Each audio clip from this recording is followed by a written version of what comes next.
The Tom Woods Show, episode 1712. Prepare to set fire to the index card of allowable opinion. Your daily dose of liberty education starts here. The Tom Woods Show. Hey everybody, tell me if this sounds like you. You're debating healthcare with your interventionist friends, and you just can't seem to hold your own. They immediately claim the moral high ground, and you just don't know how to respond. Well, check out my free ebook, Your Facebook Friends Are Wrong About Healthcare, and you will be shocked. Yes, even you, a veteran libertarian, will be shocked at just how solid the libertarian position is. Pick it up for free at yourfriendsarewrong.com. Hey everybody, Tom Woods here. Alex Epstein is back with us again. You'll remember Alex as the author of The Moral Case for Fossil Fuels. He's also the founder of the Center for Industrial Progress. And today we're going to talk about his new project, Energytalkingpointscom, which can help both the lay reader and the political office seeker. Alex, welcome back. Hey, Tom. Good to be back. Let's run through some of the points at Energytalkingpoints.com. I'm glad to have you back, by the way. I mean, I've had you on to discuss some of the biggest issues facing us today. We talked about the virus and the state response to it. I don't know that we expected that in August it would still be like this. And how much of the public would have gone along with it. That's a separate conversation. Yeah, we could easily get into that. I mean, just one sentence on that is, I think that so much of the issue is that the government is still on the premise that its literal goal is to minimize deaths from this particular virus. And so that's such a corrupt conception of what the government is supposed to do. And so you just see this mass destruction of every aspect of life. And still that's an ideal. And even some of the critics of the government are still on that premise. They're just saying, oh, it's not that big a deal, versus saying, no, there's something very wrong about a government that does this. So, okay, let's move on to energy. I don't want to get too much into Exactly. it. I know. So we could spend all day on that. But given that it is an election year, you know, there are a lot of topics that get discussed. The virus is very much front and center. But here we have Kamala Harris now being named as Joe Biden's running mate, and she's being portrayed as a moderate, and he's made a safe choice by picking a moderate. But she supported the Green New Deal of Alexandria Ocasio-Cortez. This is not really a moderate position. So energy policy is still important here. What did you think about that choice, by the way? Well, the thing is, so in terms of the Green New Deal, and then fracking has come up in particular, and I tweeted about this today because she's explicitly endorsed a ban on fracking. It's not like Joe Biden is any kind of advocate of energy freedom or even kind of moderate energy statism. He's not very clear on what he advocates, but at different times he's basically said, I want to ban all fracking. And if you look at his energy plan, that's one of the sets of talking points I have at energytalkingpoints.com, he's basically saying we need a carbon-free grid in the next couple decades. And that basically means outlawing fossil fuel use. And if you just think, okay, fossil fuel use is over 80% of the world's energy use, about 80% of the US's energy use. And they're literally saying, hey, let's outlaw that. And they don't even really support nuclear. I mean, this is, if you want to talk about something radical, it's hard to have anything more radical than just totally abolishing the only way that we know of producing low-cost, reliable energy for a whole bunch of people. Well, one of the points in your list of talking points, or rather one of the topics covered, is Joe Biden's energy plan. Now, as you're kind of suggesting that it's not super clear exactly what he wants. But the thing is, that's sort of Joe Biden himself. I don't think he's somebody who has really strongly felt ideological beliefs. I think he goes with the flow. That's been true his whole career. So I don't know that he's ideologically committed to the kind of destruction that some other people are. I think maybe he'll say things that he thinks people want to say, and then once he gets in, maybe he's more amenable to reasonable voices. I wouldn't count on that, but he's certainly not an AOC just by temperament. But you do talk about some of the key planks of his energy plan, such as it is, and I assume that involves so-called renewables. Yeah, so I'll just read. I mean, with these, I should just say with this website, it just right now links to a public Google Drive with public Google Docs. One of the goals of it is just to give people talking points that they can tweet. So every single thing in here is 280 characters or less. So you can just easily share it, cite it, et cetera. So I'll just read you the top level summary, which is Joe Biden's energy plan calls for outlawing reliable fossil fuel electricity and mandating unreliable solar and wind electricity. This will not stop CO2 emissions from rising, but it will destroy American industry, impoverish American consumers, and jeopardize American security. And then I go on to, I have about 6, 7, 8 points, I guess, elaborating on that. But it is, regardless of his own, what's in his heart or whatever, he's part of this anti-fossil fuel movement that has almost a monopoly on the discussion. And if I were to draw an analogy, it would be something like if you had an anti-antibiotics movement, and just everyone was only focused on the side effects of antibiotics and nobody talked about the benefits of antibiotics and how hard they are to replace, you would make terrible decisions about antibiotics. And that's what we're doing with fossil fuels. Fossil fuels are, in a sense, more important than antibiotics because they're what enable us to use machine labor instead of manual labor. Energy is machine food, and fossil fuels are by far the most low-cost and scalable form of machine food. And yet, if we don't talk about the benefits of that, if we only look at side effects and we tend to dramatically exaggerate the side effects, we're talking about banning something that everything depends on. And by everything, I mean agriculture, manufacturing, certainly medicine. I mean, we're talking right now about making and manufacturing a vaccine for 7 billion people. How does that happen without low-cost, reliable, scalable electricity? So it's such a dangerous direction, and too many people are ignorant. Just one quick point I make in one of my sets of talking points, I think it's in the fracking one, which is that, Obama ran on ending the tyranny of oil. He gave this speech in 2007. But when he got in office, there was enough sense of people to tell him, hey, you can't really do that because oil is really fundamental to everything. And so by the end of his term or after his term, he took credit for the shale revolution and fracking. So we can hope that Biden gets that kind of wisdom, but there's such an overwhelming anti-fossil fuel sentiment that somebody as kind of empty as Biden could easily take us off a cliff. What about the response you hear these days that you didn't hear in the past from people who support wind and solar power?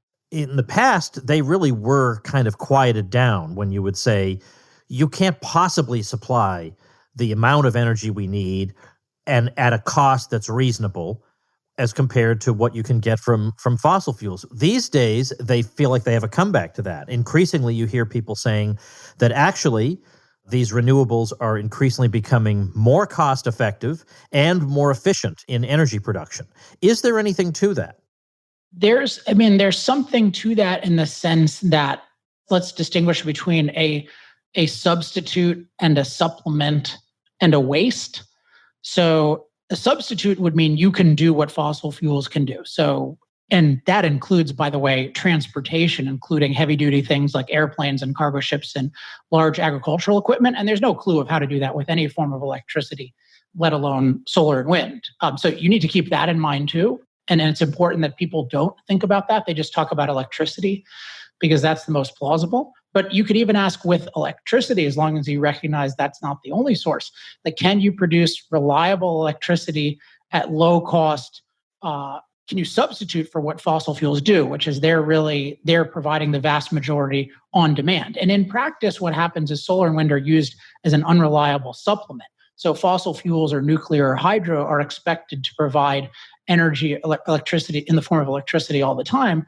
And then what happens is, and it's a really perverse policy, whenever the wind blows, you cycle down, say, the natural gas. And when the wind stops blowing, you cycle it up. And so it's basically you're running your whole grid like stop and go traffic, and it's super inefficient. It wears the machines out, but you're never substituting for it. It's a supplement, but it's a very wasteful supplement. And this is why whenever you add these, what I call unreliables, you have to pay for all the reliable energy infrastructure and the unreliable energy infrastructure, and it ends up being wasteful. And that's why the more of this stuff gets used, the more expensive electricity is. And you take a place like Germany, which is about 33% electricity from solar and wind, they're not relying on it at all. It's still just a supplement, but it's a supplement that makes their electricity 3 times more expensive than ours is.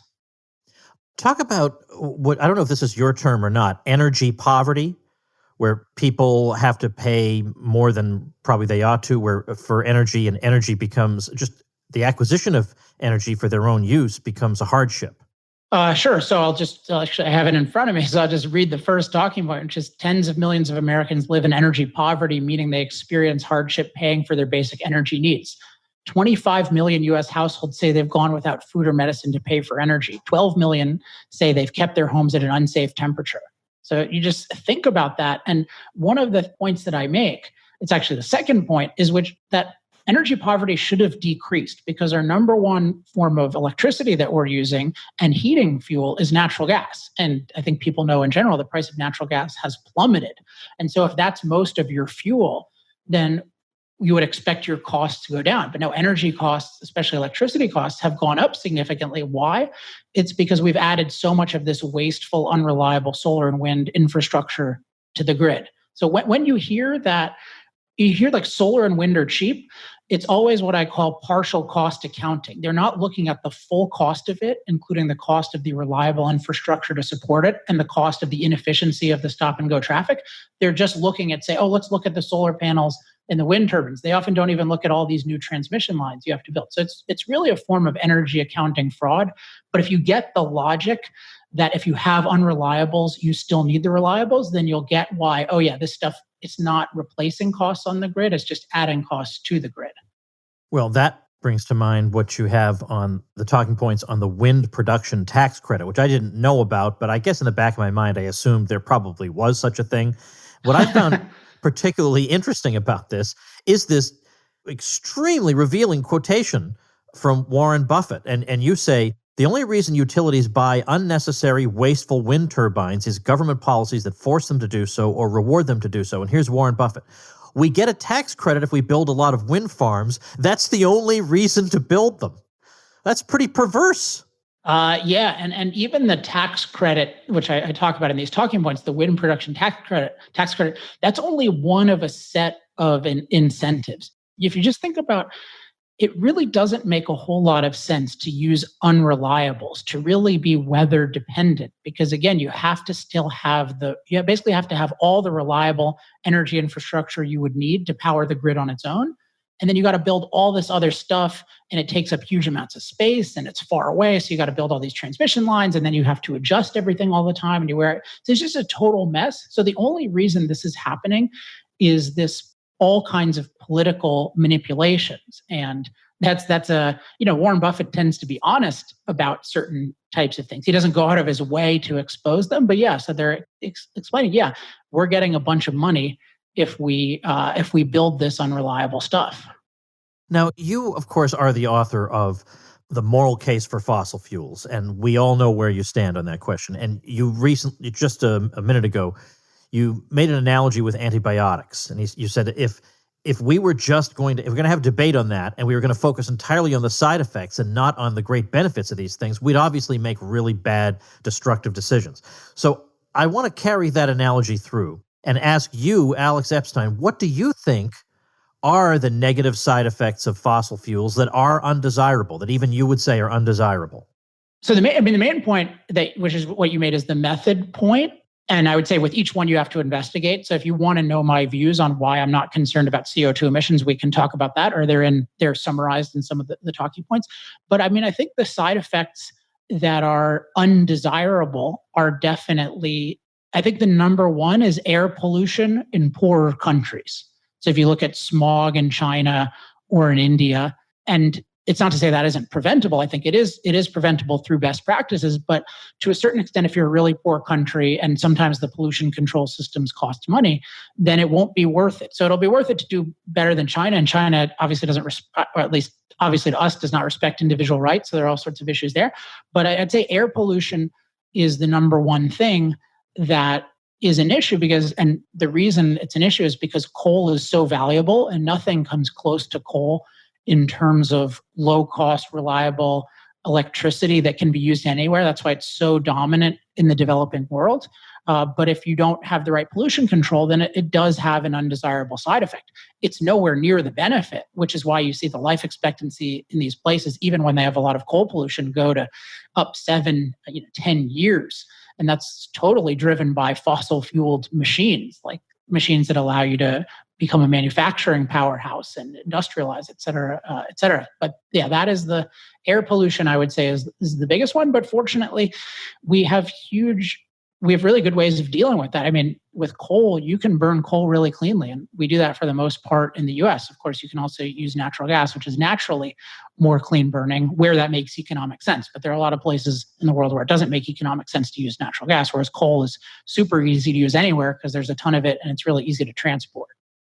Everybody, let's take a quick break to thank our unbelievable sponsor, Skillshare. I love Skillshare. My daughters love Skillshare. It's an online learning community with thousands of inspiring classes for creative and curious people. Most classes are under 60 minutes with short lessons to fit any schedule, and the topics are incredibly varied. Everything from photography to graphic design, creative writing and animation, fine art, film and video, marketing, entrepreneurship, web development, and a lot more. On this show, you've heard my daughters talk about how Skillshare has benefited them in their creative pursuits, and I've benefited as well. I'm at a point in my life where I want to work smartly so as to maximize my leisure time.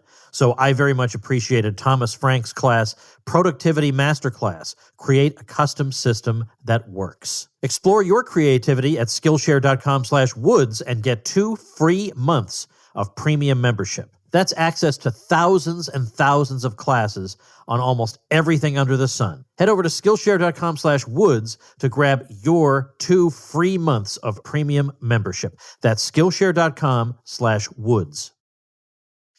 Let's get over now to climate, because that's really where a lot of the discussion of energy ultimately winds up, particularly these days. And they've kind of stacked the deck so that if you are even skeptical of whether draconian measures are truly necessary, that alone makes you some kind of a crank. You're outside the mainstream. Haven't you heard about 97% of scientists, blah, blah, blah. It's almost impossible to have a conversation because you have to spend so much time tearing down these preconceptions everybody has, these walls they've built up that prevent their own ears from hearing what you're saying. That's the frustrating part of this, it seems to me. Just even to start the conversation, right off the bat, you're assumed to be some backward idiot who doesn't understand science.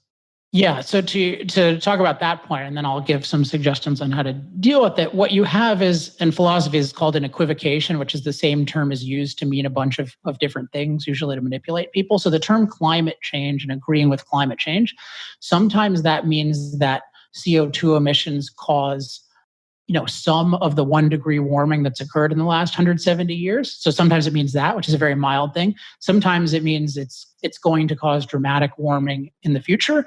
And sometimes it means it's going to cause such dramatic warming in the future that we need to get rid of fossil fuels, even though that would end billions of lives prematurely. And what happens with these 97% type things is they take the first one, which is fossil fuels contribute to some of the warming, and then they equate that with we have to outlaw fossil fuels. So one shorthand way of thinking of this is that climate change, like believing in, quote, climate change, which is a pretty vague term, but believing in man-made climate influence, which is a little more precise, that's not the same as believing in man-made climate catastrophe, let alone believing in a Green New Deal, which is the most irrational way to deal with anything because it's also anti-nuclear and largely anti-hydro. And so then that it's important just to get at, you want to separate in people's mind, like believing that fossil fuels have some impact with fossil fuels have a catastrophic impact. And so in my talking points on the so-called climate crisis, which I have some brief ones up and within the next week, I'm going to have like 50 of them up. And I think then people will really see. But one of the points that I find very powerful, and this is point one, is that when you hear scary claims about a climate crisis, keep in mind that climate catastrophists have been claiming climate crisis for 40 years. For example, Obama science advisor John Holdren predicted in the 1980s that we'd have up to 1 billion climate deaths today.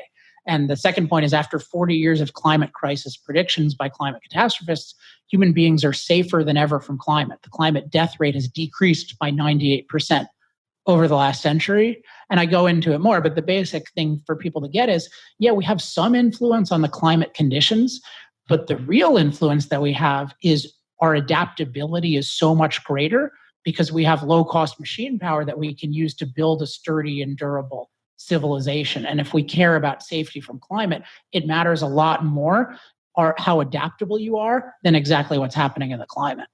Gotcha. Okay. So The way I've thought about it as somebody who's not a specialist in this, but, is a reasonably informed layman, is that most of what the U.S. has proposed to do, or people, climate change people in the U.S. have proposed, would have essentially no noticeable effect if only the U.S. does it. And in fact, that is the likely outcome, that China's not going to hobble itself with these restrictions, and neither is India. So all we're doing is shooting ourselves in the foot for basically no gain whatsoever. Meanwhile, the question becomes, is this problem of climate change, is it something that we can learn to adapt to and live with in some way, or is it absolutely catastrophic to the point where civilization becomes impossible? And if it's the first one, we should direct our energies to that, while at the same time continuing to have a free and open economy that progresses, that creates more wealth, that makes even still cleaner energy options possible. And, perhaps we can mitigate some of the effects that way as well. That's been my outlook the whole time. Is there anything wrong with that? Is that basically your view? Yeah, I mean, I add to that the point that I was just making, which is this point about climate adaptation, or I'll sometimes call it climate mastery, because we have to recognize that we've been putting more CO2 in the atmosphere for the last 170 years, and particularly the last, let's say, 70 years. And we have data about how safe is the climate. And as I mentioned, the death rate from climate, which means storms, floods, extreme heat, extreme cold, drought, all those things, that's down by 98% in the last century when you really start to have measurements. If you just think about that, that means your 1/50th is likely to die from a climate-related cause.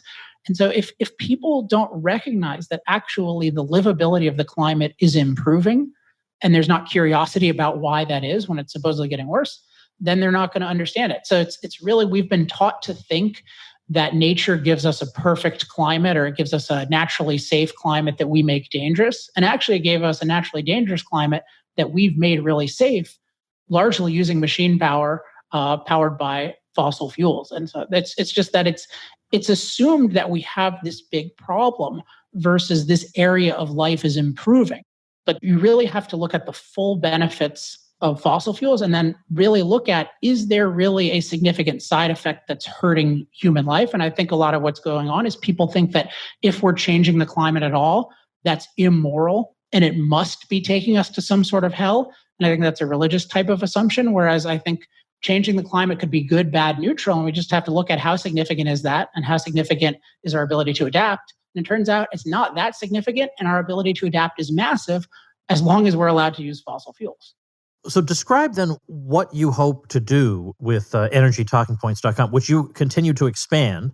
I noticed that not all the material was added at the same time, so it's a work in progress. Presumably it's for the general public, but also we hope people, let's say people running for office who might be able to use some intelligent points. Yeah, it's actually initially conceived of, and then the overall goal is to influence the energy conversation this election year, because it's such a vital year in so many ways.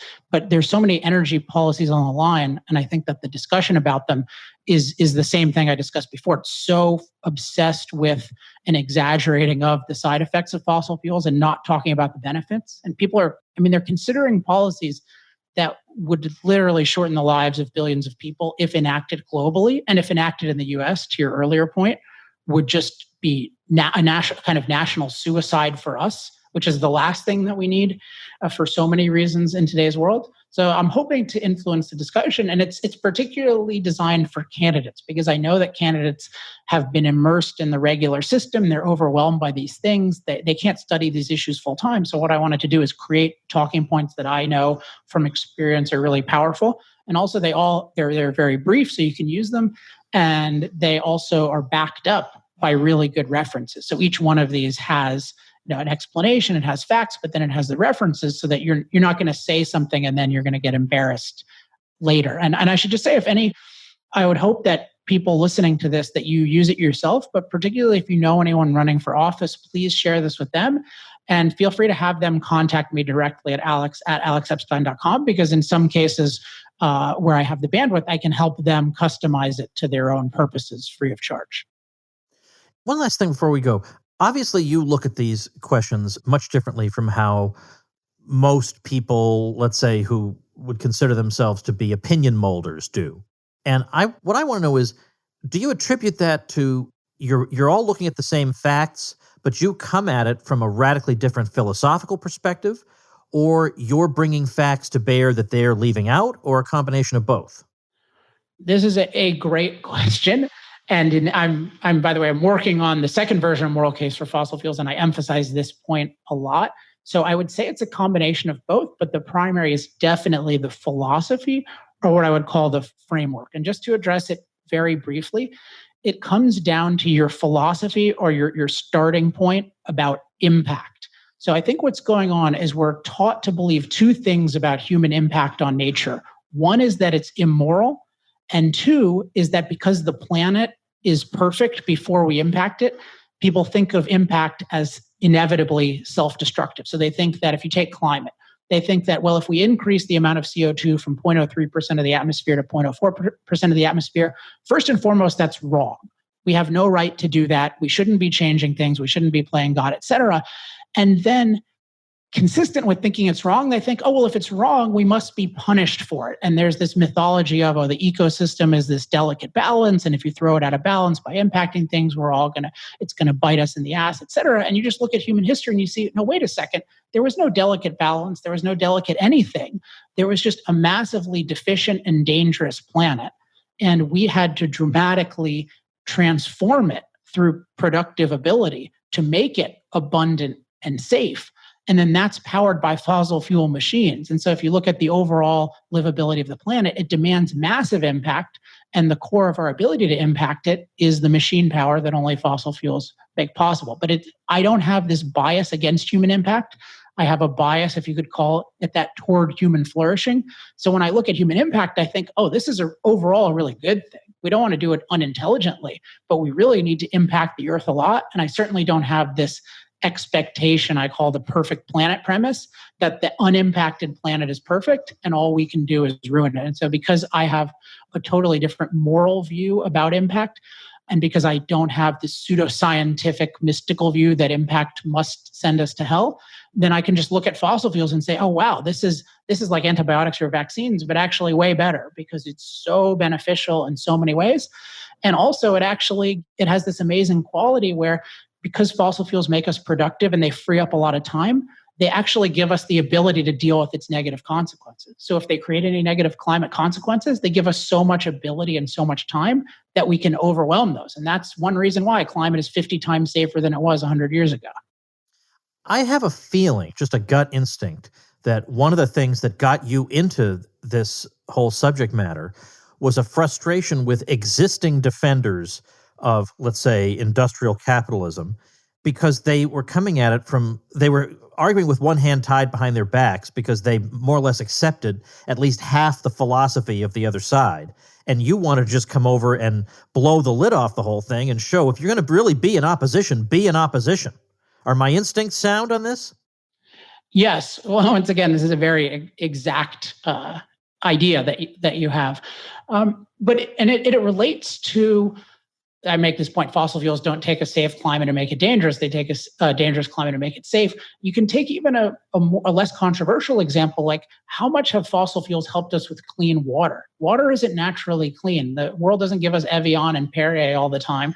And in fact, water is naturally dirty and it's naturally inaccessible for most people. What do fossil fuels do? They give us the machine power to purify the naturally dirty water, and they give us the machine power to pump the naturally unavailable water from where it is to where we need it. And what's fascinating about this point about fossil fuels making the water cleaner is I don't remember anyone ever publicly saying this before I started doing it. I'm sure somebody did, but certainly nobody in the industry. And I've actually gotten some of them to do it.